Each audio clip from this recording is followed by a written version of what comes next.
സല്ലല്ലാഹു അലാ മുഹമ്മദ് സല്ലല്ലാഹു നഹ്മദുഹു വനുസല്ലി അലാ റസൂലിഹിൽ കരീം. അമ്മാ ബഅദ്. വയനാട് മുണ്ടക്കൈ ജുമാ മസ്ജിദ് എന്ന് കേൾക്കുമ്പോൾ ശിഹാബ് ഫൈസിയെ ഓർമ്മ വരും. പള്ളിയിലെ ഖതീബായ ശിഹാബ് ഫൈസി ഉരുൾപൊട്ടലിൽ ജീവൻ നഷ്ടപ്പെട്ട് ഷഹീദാക്കപ്പെട്ട ആ പള്ളിയിൽ ചെളിയും മാലിന്യങ്ങളും കയറുകയും ഭാഗികമായി തകർച്ച സംഭവിക്കുകയും ചെയ്തു. ആ തകർന്ന പള്ളിയെ പുനർസ്ഥാപിക്കുകയും ശുദ്ധീകരിക്കുകയും ചെയ്യുകയാണ് സന്നദ്ധ സംഘടനകൾ.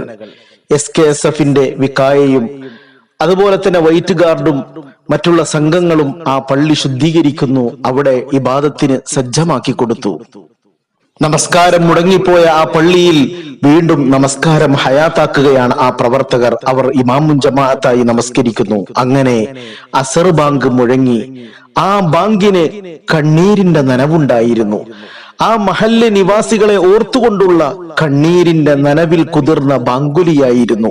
ഹയ്യ അലൽ സ്വലാഹ്, ഹയ്യ അലൽ ഫലാഹ്.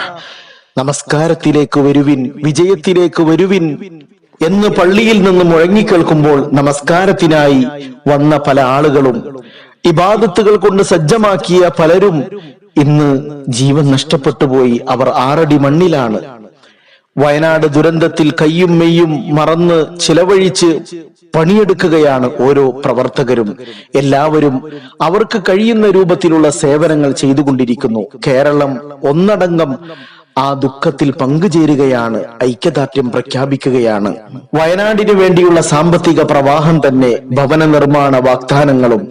കേരളത്തിന്റെ സുന്ദരമായ മനസ്സ് ലോകത്തിന് ഒരു പാഠമാണ്, നല്ല സന്ദേശമാണ്.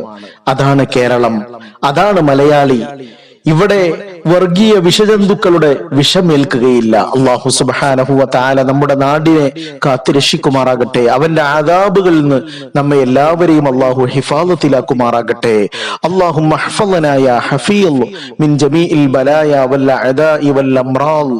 ആമീൻ ബിറഹ്മതിക യാ അർഹമർ റഹീമീൻ.